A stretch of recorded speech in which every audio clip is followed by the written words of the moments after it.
Welcome back. Well, when it comes to girls basketball in this town, high school basketball, they'd be hard-pressed to find a more successful team than the Collierville Dragons. Under the leadership of Patty Gardner, the head coach of the girls basketball team, the Dragons finished 23-12 and advanced to the Class 4A sectional round.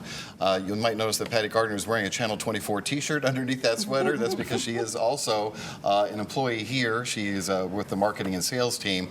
And she's making some headlines this week for alleging that white parents pushed for the firing of her. She is the wife of a man of color, and as well as her assistant basketball coach who is black, as well as the men's basketball coach who is black. And the school saying no, that it had really nothing to do with race. It's just that we wanted to hire people who can be in those positions full time.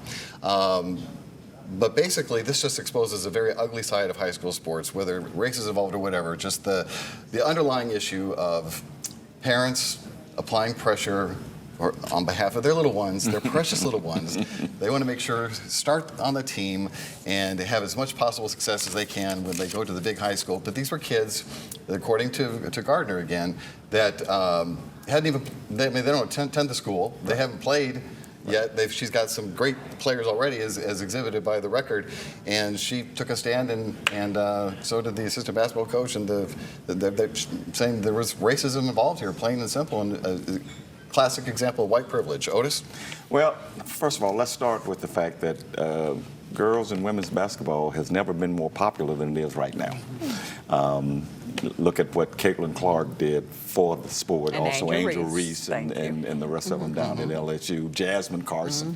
So people are paying attention to women's basketball and girls basketball. So in that context, you have parents of middle schoolers who are trying to cut, based on what I'm hearing, trying to cut deals with the high school to get their students, before they even get to the school, to be starters on the basketball team.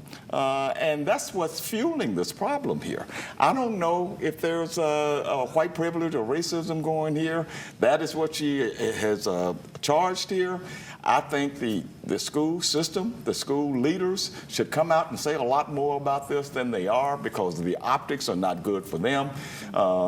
Right now, they are on the defensive, and I just don't see that they have addressed this well enough.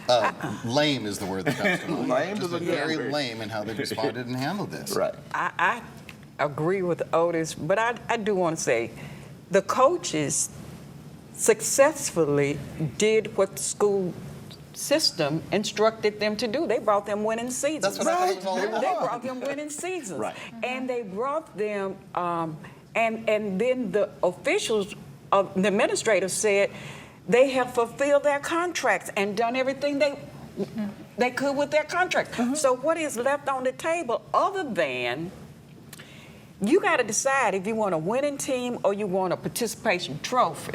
Now, if you want a participation trophy team, you need to tell the coaches that, because you told them you want a winning team. And that's what they delivered.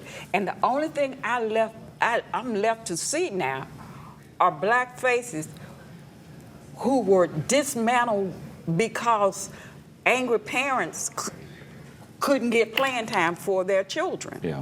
Yeah.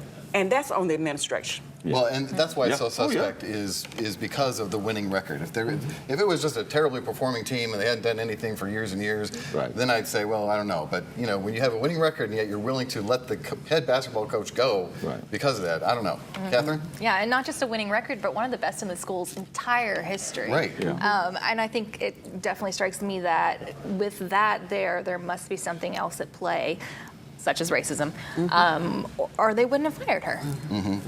They just need the school system, the school leaders that you're talking about here. They have to come out and defend this, because they're not looking good right now, because it's out there and it's being reported, it's being talked about, and if it's true that these parents of middle school students are making these side deals, there are some emails out there that might show this. We need to see those emails. Well, I feel for the principal, Roger Jones, having to inherit those parents that he's about to be dealing with those kids for the next 4 years. Could be an interesting 4 years. All right, that's going to do it for us. Thank you so much, all three of you, for being with us. We appreciate it. We thank you at home as well. We'll see you next week for ABC24 This Week.